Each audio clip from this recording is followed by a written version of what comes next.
Welcome to I Said What I Said. I'm Brad Wakai. That's Tyson Gentry. This is our NFL Combine Risers episode. So Tyson and I, if you guys didn't watch the Combine yourselves, you guys haven't followed the Combine, you're just like, okay, who do I need to pay attention to? Who had a good week? Who's going to be shooting up draft boards? These are our 10 guys. Now, we have overlapped on 5 of them, and then we have 5 that we are separately bringing up. So, I mean, this should be an interesting one. We got a bunch of guys that we're covering.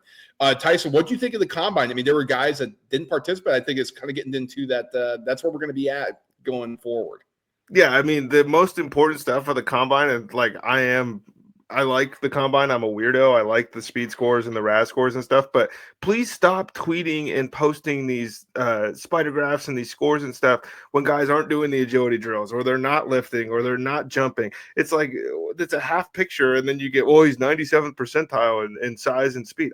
Can he move side to side? Did we find that out? And the other part is the most important stuff of the Combine happens behind the scenes, and we don't hear about it. Like we don't. There's a reason that the New York Giants did the Hard Knocks in the offseason, and then every NFL team said, we're not doing that this year, and they had to choose a college program. And look, the Saquon stuff was funny and all of that, but like the draft process stuff was didn't paint them in a great light. And those, like, it's a cool window into those conversations. The amount of stuff on that cutting room floor probably could have rolled for 10 hours. And so with that said, Tyson and I are strictly looking at results athletically from this Combine. Yeah. That's who's rising up for us. Now, Tyson and I, we don't necessarily scout offensive linemen, defensive tackles, things like that. Like, that's not our forte, and not like we're professional scouts or anything, but we've, scouted quarterbacks, running backs, wide receivers, cornerbacks, linebackers, and edge rushers. Like, those are really the positions that we take a look at and we've compared in the past. We've been doing this for years now. And so that's kind of what we stick to. We stick to our bread and butter, and that's mainly the type of guys I looked at here. So, Tyson, without further ado, let's jump into the board here, and let's start with the guy, our first, and that's quarterback Tyler Shuck. And this is somebody that I want to preface this by saying, this doesn't mean that I think he's QE3 or anything like that. But I thought he had a great Combine. I mean, he was athletic. He ran a 4.6 340 at 6'5", 220 pounds. His 10-yard split was 161. Vertical jump 32 inches. Broad jump 9.9. So some explosion there. But Tyson, the ball just popped off his arm and his hand when he was throwing the rock, and it just did not look like the other quarterbacks were throwing. No, that's a good point to bring up. Like, as we do the risers and then the next episode when we do the fallers, it doesn't necessarily reflect our opinion on the player. It's just what happened in Indianapolis. These things are made for guys like Tyler Shuck. Like, it happens every year. There's at least one where you leave the Combine and there start being Twitter posts and all this stuff by NFL insiders that go, wow, he really impressed while he was down there. But in a field of guys, like you said, that don't have overly impressive arm strength, and like Cam Ward wasn't throwing. So that's really the other one we want to see the ball come out of his hands. Like, if you're watching Dylan Gabriel and then you see Tyler Shuck throw the football, it's a different thing. And I think that, there's a reason that, some of these guys fly up draft boards, and it's 4 weeks like this. Like, he didn't get to, we knew he had a cannon at Louisville, but it was on full display. Yeah, it was impressive. Next guy for both of us here, Matthew Golden, the wide receiver from Texas. How about this? Let's just show up, put on the cleats, run a 4.29, and shut everything down. I mean, he was unbelievable, man. I mean, just put on the speed, and that was it for him. No broad, no vert. He's like, okay, I'll see you at the pro day. I mean, you want to talk about a riser? Did anybody think Matthew Golden had this in him? I don't think so. Everybody was talking about, maybe Isaiah Bond's the guy. Golden's like, I should be the guy you're talking about. I was like, whoa, now we got to look at this guy a little differently. First of all, Isaiah Bond was the one telling us Isaiah Bond is the one to watch out for.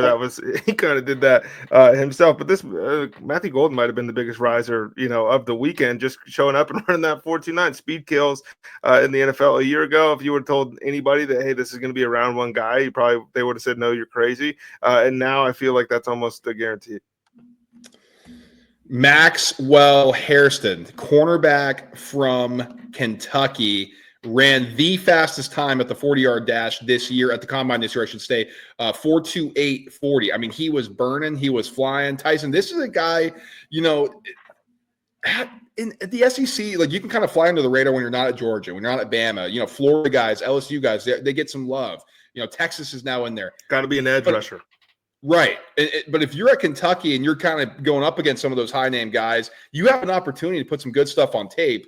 But then when you show up and you run a 4.28, 1.5, 10-yard split, how about a 39.5-inch jump, vertical jump, 10.9 broad? So he is explosive, relative athleticism score really high in this field. I think he might have worked his way into a first-round pick here.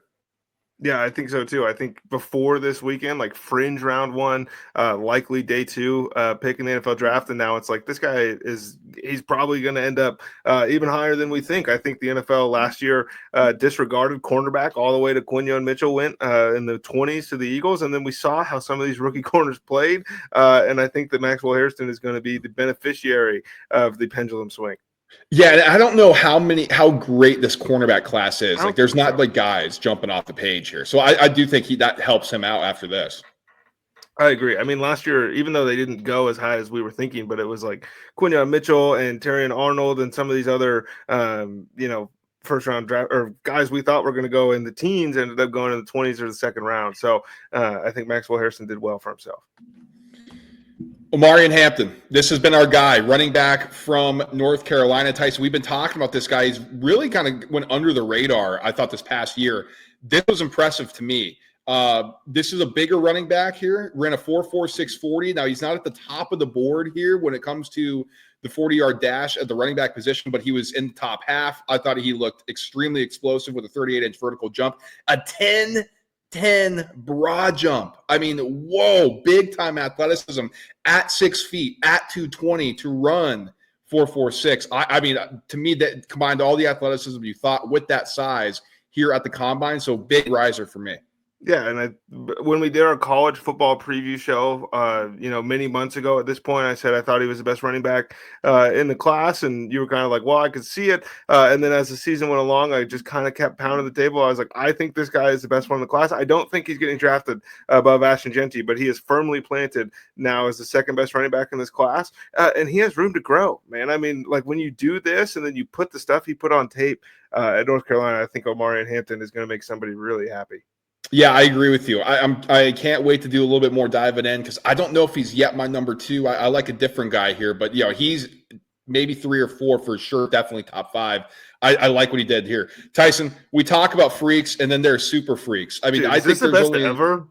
Dude, insane. I mean, Nick Emenwari from South Carolina, safety. He's going to be a defensive back. He's going to be Derwin James. He's going to be Cam Chancellor. Those are the types of comparison he's drawing because of what he did at the combine, Tyson. I mean, I think, and we'll kind of go over, I think there's really only 2 super freaks in this draft, at least who can participate at the combine. I think Abdul Carter probably falls into that. We got to see what he does at the pro day. He's got a stress fracture, yada, yada. But Tyson, 4.38 40, 1.49 10-yard split, 43-inch vertical jump, and a broad jump of 11 inches and 11 feet 6 inches just blew away the second place guy at 6'3", 220. This guy is a freak show. And we'll do the fallers. Boy, he stood out compared to the other guy I think is going to be the top safety on the board. This was a great week for Emenwari. Yeah, I mean, this was crazy. This is like, we could be talking about like top 15 when April comes. Like, this is like physical, big, like all of the stuff. And then when you put on a Byron Jones-esque combine performance, and when I said, is it the best ever, I was being a little facetious, but when you are the top jumping safety in both the vertical and the broad, and then you're second in the 40, like, again, so this event's made for some guys, and he cashed in. Yeah, I mean, wow. What a performance. You got to keep an eye on him. I mean, somebody's going to be happy, I think, draft him because he was productive too. And again, this is just about the combine stuff. I know people are like, well, what about these other guys who don't have numbers? It's like, okay, this is just about the combine, the underwear Olympics, and these guys rose in our opinion. So now we're going to get into stuff that we didn't necessarily see eye to eye on, but doesn't mean we didn't like these guys. These are just who stood out for us. These are our top 10. Tyson, I'll lead it off on my thing. How about Caleb Ransaw, the cornerback from Tulane? This is a guy I thought looked super athletic, third out of all cornerbacks in the 40-yard dash at 4.33 seconds. Really good relative athleticism score, actually one of the top 10 that they've had since doing the event since 1985. When you go to Tulane, you're kind of just hoping for moments like this. You want to use this opportunity to kind of announce herself.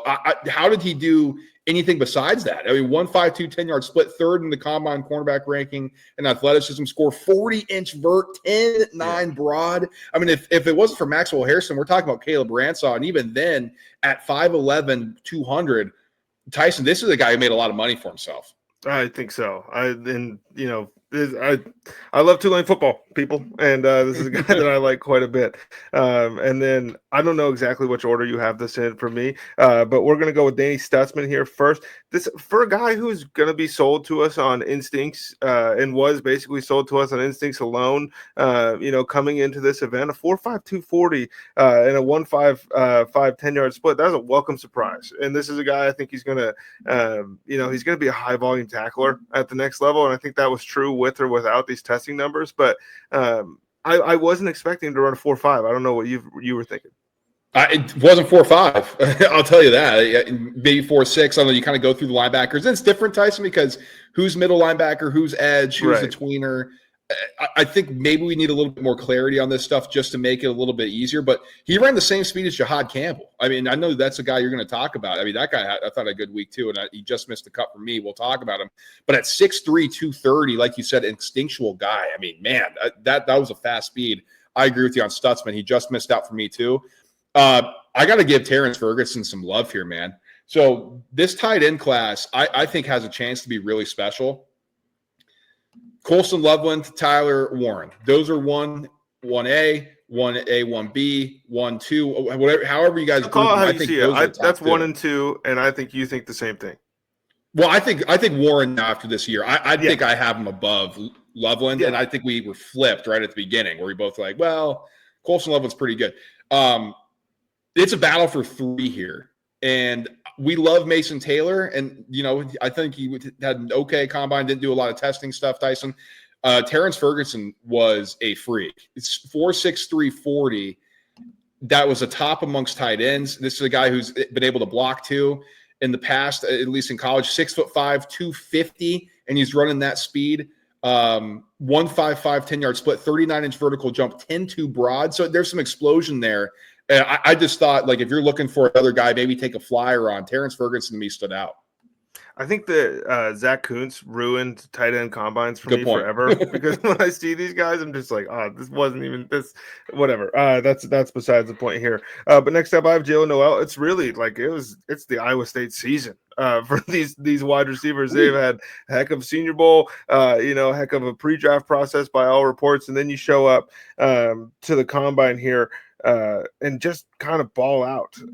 This is like, he was fast. He 4.39 40, 41.5-inch vert, 11.2 on the broad, 23 reps on the bench press. I know we don't care about that for a wide receiver, but you're showing me, hey man, I like to go in the weight room. I like to try to get better. His good agility. He probably went from late day 2 to early day 2 is kind of my thinking here. We've seen wide receivers with worse college production and maybe a little better testing numbers, Jonathan Mingo, jump all the way to the top of some of these things. And I think Jalen Noel has done himself a lot of favors. Just wide receiver class, Ted McMillan is getting picked apart, dude. And we'll talk about that another time. But outside of him, and maybe if you're talking yourself into Luther Burden, I don't feel like, there's that next level where there's a differentiator. Last year was Brian Thomas between Malik Neighbors and Marvin Harrison, and then to the next group of guys. I think Jalen Noel has a chance to kind of become that. Not in the first. I don't think he's a first-round pick. No, I don't think so either, but maybe Tyson. I mean, I don't know. Well, there's a lot of good wide receivers in the open market too. Again, this is a combine thing. That's for a different day. But to your point, I was super impressive. 5'10", 195. So it's like, okay, are you going to be able to handle that at 5'10"? Put up 23 on the bench. Like, I know that's like not, a telltale sign, but the dude is solid. Like, that's what we're looking for. Like, he's not a stick, right? And then the having the athleticism score that was third amongst wide receivers. So I thought that was impressive. So I like that from you there. Shamar Stewart, this is the other guy that I think is the super freak that was at the combine. And so this, again, the reason why we're pointing this out, like, hey, this is all about what they did at the combines, because everybody's going to get up in arms and so, yeah, well, he only had like 4 sacks in college. Like, all right, that's a different thing for a different day, and we'll talk about that at a different time. But Tyson, 6'5", 270, 265, if you want to get nitpicky, ran a 4.59 40, a 1.58 10-yard split. And if that's like, well, okay, that's impressive. He jumped 40 inches, almost jumped 11 feet on the broad. Wow, this guy has the traits and the body and the size, just looking like an Adonis walking around. It's like, okay, if you want to pick out somebody who's going to go get an edge, or you want to go, someone to go get a passer, someone to go pass rush a quarterback. I don't know why I can't say that. Shamar Stewart to me is the guy that's the prototype, right? We'll get into the other stuff, the nitpicky things, the film, all that when we break down our prospects, our top five. But man, you said there are certain guys that a combine's made for, and Shamar Stewart was one of them. Dude, when he hit the vertical, it was like, oh, I thought I was watching Zion Williamson for a second. Like, it was crazy. And how many times do NFL teams have to tell us they are watching, they will draft traits, and like before we believe him, and I think Shamar Stewart fits into there. I'm saying Eric. Look, I know it's spelled Elic. I've watched enough Stanford football to know that every announcer I've ever heard call their games is calling him Eric. I don't know if that's wrong. I will correct course later on. But Mr. Ayamanor, I thought he had a really good I think his measurements were solid. Like, he shows up and he's as big as we thought. And that's, when we get into our followers, that's something we're going to talk about. And as well as, like, he ran – I don't care that he had a bad 10-yard split. And by bad, I mean the worst amongst all receivers, 1.58. I think it was a 4.44 on the 40, something like that. The guy's a freak, okay? And, like, the true test of if he was a combine winner or loser is going to be how those medical results return with his knee and that kind of stuff. But this dude was a really good player, and I thought he helped himself.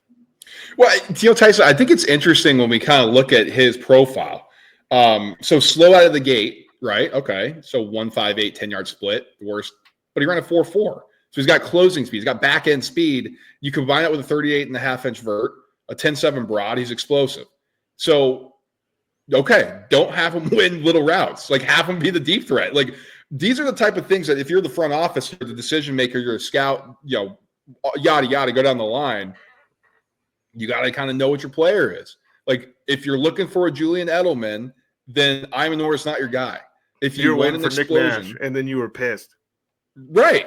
But if you want like a big play threat at 6'2", 206 who can go up and get it, you're looking at him. So no, I agree with you. Like, people are going to nitpick that stuff. But I mean, when I'm looking at the profile at his height and weight, and to kind of see like what he did, middle of the pack athleticism, I don't think he's a guy that anybody thought was like, oh yeah, he's going to blow you away with what he does at the combine. He's a really good football player, and I actually thought his measurables were much better than I thought.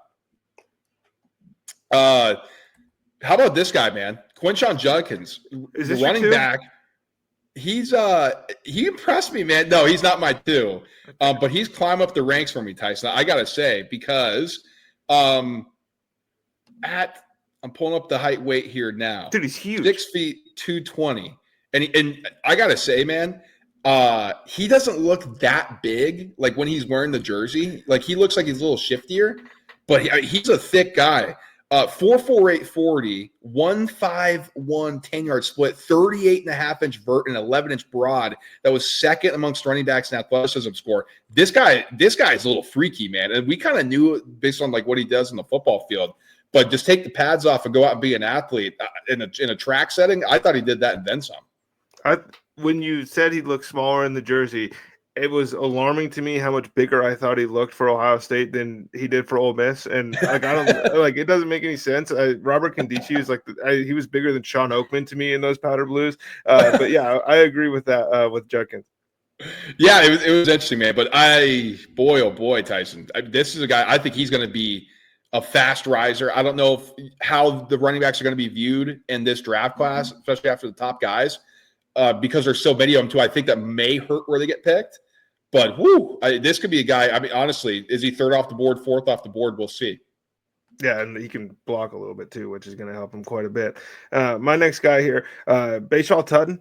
This is like, whoa, 4.32 40 from Virginia Tech. Like, if you watched him, look, I didn't think he was going to run 4.32 40, Brad. Like, I just didn't.